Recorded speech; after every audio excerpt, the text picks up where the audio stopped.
Monsieur le gouverneur de la province du Haut-Katanga, je cite Martin Kazembe-Choula, au nom du ministre provincial des Mines, Énergie, Hydrocarbures, Environnement et Développement durable, je déclare ouvert l'enregistrement des ingénieurs agronomes au tableau de l'Ordre des ingénieurs agronomes en République démocratique du Congo.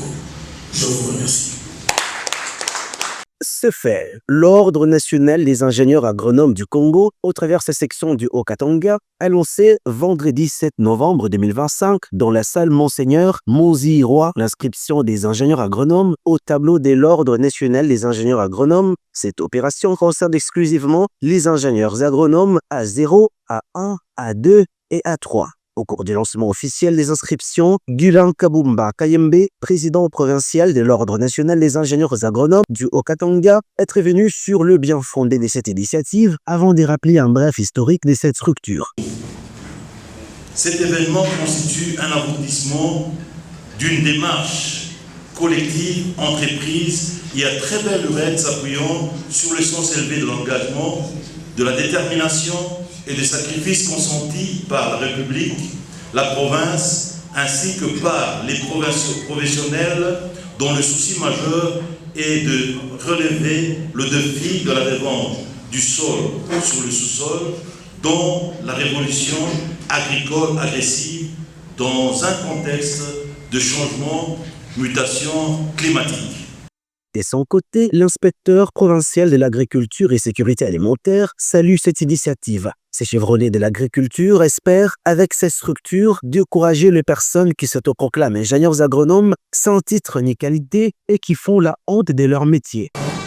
Je tiens à cette même occasion, au nom de l'inspection provinciale de l'agriculture et sécurité alimentaire et au même propre, à vous remercier pour votre bravoure qui vient d'être couronné en cette journée mémorable.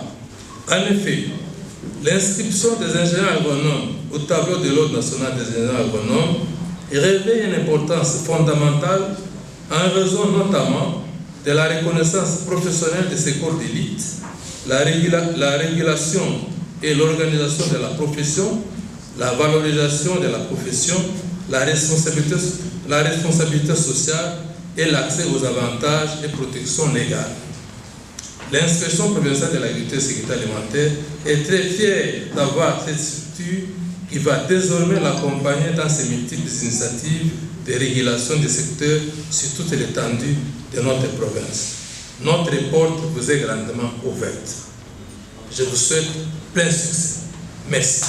Après les différents mots des circonstances en marge de cette cérémonie, les échanges entre les participants et les membres du comité provincial sont suivis. Ces échanges ont porté sur plusieurs points, c'est notamment les conditions pour être inscrit au tableau de l'ordre. À ces questions, l'ingénieur Kavi Kalumba, secrétaire provincial de l'ONIA, a éclairé les zones d'ombre des uns et des autres. Une attestation de bonne conduite, vie et mœurs valide délivrée par l'autorité du lieu de résidence et ou un extrait de casier judiciaire en cours de validité. La 8e condition, vous présentez aussi un CV de maximum 3 pages. Ces explications ont ainsi mis en confiance ses confrères et ses consoeurs qui n'ont pas hésité à se faire enregistrer sur le champ, comme le témoigne ici le professeur Lucien Yembo Kimouni, participant à cette cérémonie.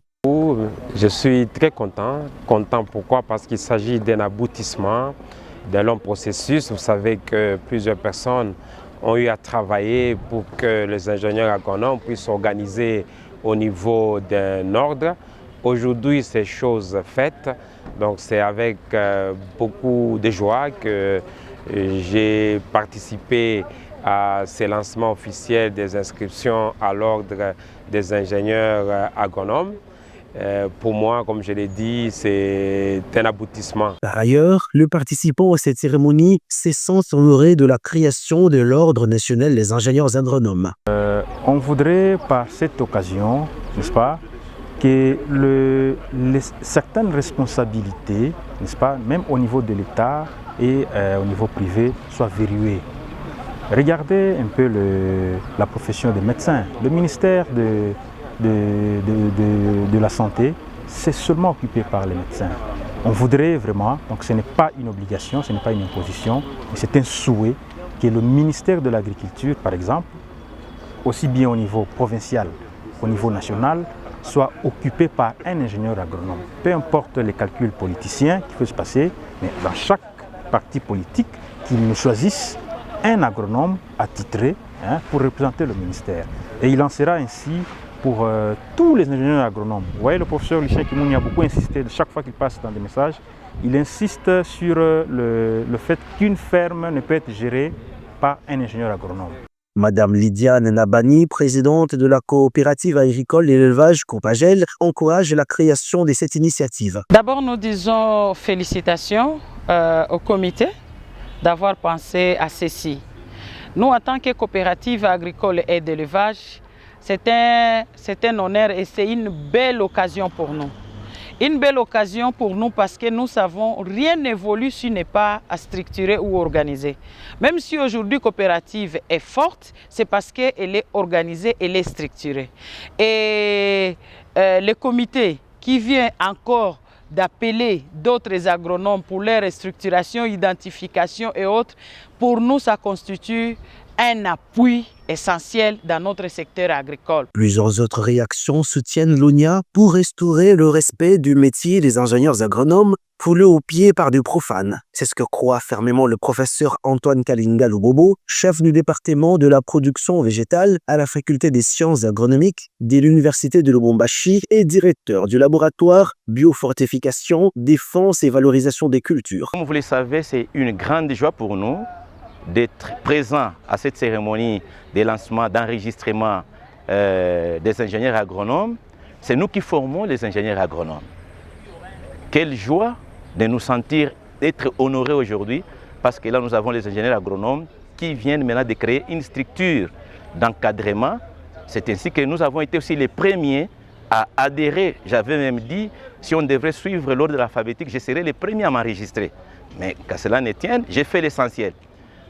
Voilà, donc notre participation ici, c'est d'abord nous sommes formateurs des ingénieurs agronomes, mais également aussi les ingénieurs agronomes ils travaillent ailleurs, dans les différentes fermes.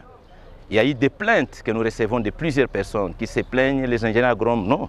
Maintenant, nous voulons faire la part des choses. Qui est réellement ingénieur agronome? Il a étudié où? Qu'est-ce qu'il a comme dossier? Voilà. Mais aussi, nous avons profité de ce cadre pour inviter les gens à venir faire les études universitaires aujourd'hui, quel que soit leur niveau. Avec le nouveau système LMD, licence, maîtrise, doctorat, donc nous formons les gens d'une manière professionnelle, quel que soit le niveau auquel ils vont se limiter, mais ils sont très compétitifs et appréciés sur le marché d'emploi. Il s'est de noter qu'une seule période de 6 mois est accordée aux ingénieurs agronomes et aux structures agricoles de se faire enregistrer. Ensuite viendra la deuxième phase. C'est donc dans une ambiance des retrouvailles que ces derniers se sont dit au revoir.